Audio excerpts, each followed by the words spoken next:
1 ડિસેમ્બરને વિશ્વમાં AIDS prevention day તરીકે ઉજવવામાં આવે છે। આ દિવસે અનેક સંસ્થાઓ દ્વારા લોકોમાં એઇડ્સ અંગે જાગૃતિ આવે તે માટે વિવિધ પ્રયાસો કરાય છે। ભારતમાં તેના દર્દીઓ લાખોની સંખ્યામાં છે। એક અંદાજ મુજબ ગુજરાતમાં 32,800 વ્યક્તિઓ એઇડ્સની બીમારીથી પીડાઈ રહ્યા છે।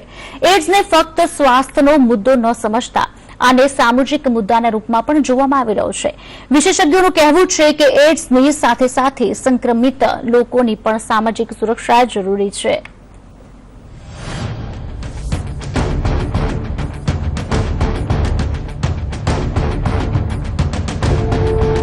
એઇડ્સનો વાયરસ માનવના શરીરમાં પ્રસરતા વ્યક્તિની રોગ પ્રતિકારક શક્તિ ખલાસ કરી નાખે છે।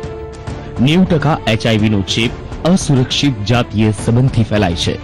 તેમજ એચઆઈવી ગ્રસ્ત લોકોની કુલ સંખ્યામાંથી 40% મહિલાઓ છે।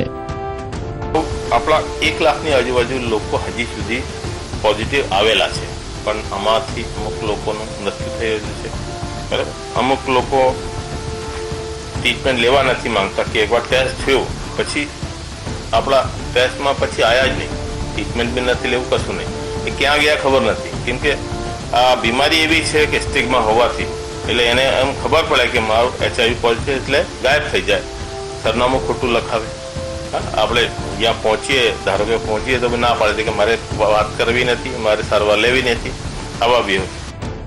એઇડ્સ જેવા ભયંકર રોગ સામે જાગૃતિ માટે રાષ્ટ્રીય સ્તરે નેશનલ એઇડ્સ કંટ્રોલ ઓર્ગેનાઇઝેશન અને ગુજરાત લેવલે ગુજરાત એઇડ્સ કંટ્રોલ ઓર્ગેનાઇઝેશન કાર્યરત છે, જેના રાજ્યભરમાં જિલ્લા સ્તરે 26 સેન્ટર છે।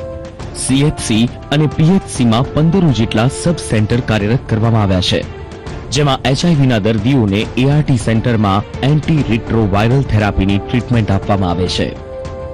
એઇડ્સ ફેલાવા પાછળના મુખ્ય કારણોની જો વાત કરવામાં આવે તો ચેપી રોગવાળી વ્યક્તિ સાથે જાતીય સમાગમથી એઇડ્સ ફેલાય છે, દૂષિત લોહી ચઢાવવાથી પણ એઇડ્સ ફેલાય છે, તો ચેપગ્રસ્ત નીડલ્સના ઉપયોગથી પણ એઇડ્સ ફેલાય છે।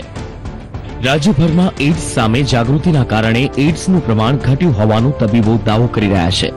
જો કે હજુ પણ રાજ્યના ગ્રામ્ય અને આદિવાસી વિસ્તારો છે જ્યાંના લોકોમાં આ એઇડ્સ રોગ વિશે જાગૃતિ નથી, જ્યાં હજુ પણ એઇડ્સ ફેલાવાની સંભાવનાઓ વધારે છે।